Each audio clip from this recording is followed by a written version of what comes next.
inversores en Wall Street se muestran cada vez más nerviosos ante los riesgos de que veamos una segunda ola de contagios de coronavirus, tanto en Estados Unidos como a nivel global. En distintos estados dentro de lo que es Estados Unidos, como el caso de Arizona, Florida, Texas, Georgia o California, se observan incrementos importantes en términos diarios y también en términos semanales de casos de coronavirus, con lo cual los inversores temen de que Estados Unidos en conjunto tenga que volver hacia una fase anterior, volver a cerrar la economía y que eso termine generando nuevamente impactos económicos duros en Estados Unidos y a nivel global. Justamente por estos temores es que los índices en Wall Street marcan caídas importantes, las mayores caídas en más de un mes y medio, la volatilidad vuelve a empinarse hacia arriba e incluso tanto la Fed como el FMI advirtieron que los mayores riesgos que enfrenta la economía y también los mercados es que veamos finalmente una segunda ola. Sin embargo, el secretario del Tesoro de Estados Unidos, Mnuchin, dijo que cerrar la economía nuevamente por la cuarentena no es una opción.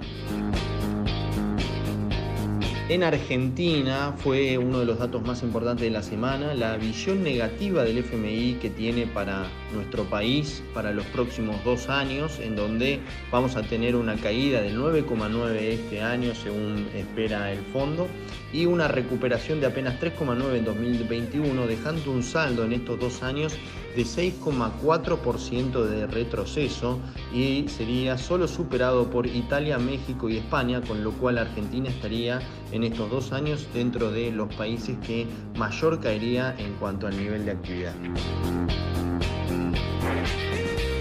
Luego del traspié en las negociaciones entre el gobierno y los acreedores, vuelven a sentarse a la mesa, más que nada con la mirada puesta en cuestiones legales. Desde la primera oferta que hizo Guzmán hasta la actualidad, el ministro ya entregó a los acreedores $2.000 millones en vencimientos a 4 años y $10.000 millones en vencimientos si se lo toma a 10 años.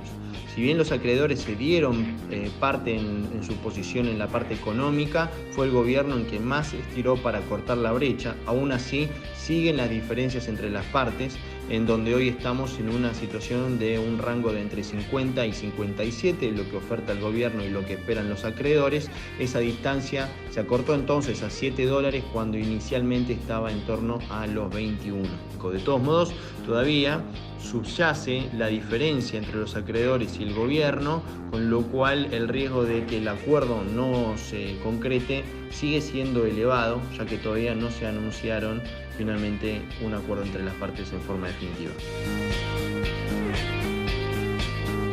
Finalmente, hoy se sabrá que la cuarentena se extiende, con lo cual esto es esperable que genere una contracción mayor en cuanto al nivel de actividad y potencialmente una menor recaudación, de modo que el Banco Central estará obligado en seguir asistiendo al Tesoro y de eso tendrá que seguir emitiendo dinero. De hecho, este año ya se emitió 1.7 billones de pesos y 1.07 billones terminaron en LELIQs y pases. El Banco Central emite pesos, pero también emite LELIQs y pases para poder absorber el excedente monetario y eso genera, obviamente, intereses que el Banco Central luego debe pagar, generando entonces una deuda o pasivos remunerados del Banco Central que ya equiparan o que superan en un 4% a la totalidad de la base monetaria, con lo cual es importante la dinámica y los inversores se encuentran atentos a ver cómo continúa esto, sobre todo en un contexto de una cuarentena aún mayor y potencialmente más estricta.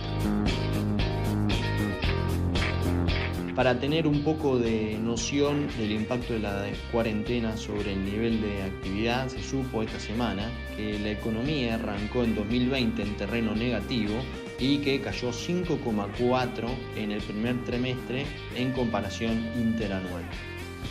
Dado que la cuarentena arrancó a finales de marzo, este dato no absorbe en un 100% el impacto negativo que tuvo el freno de la actividad económica generada justamente a partir de la cuarentena y se espera entonces que el dato del segundo trimestre sea significativamente peor.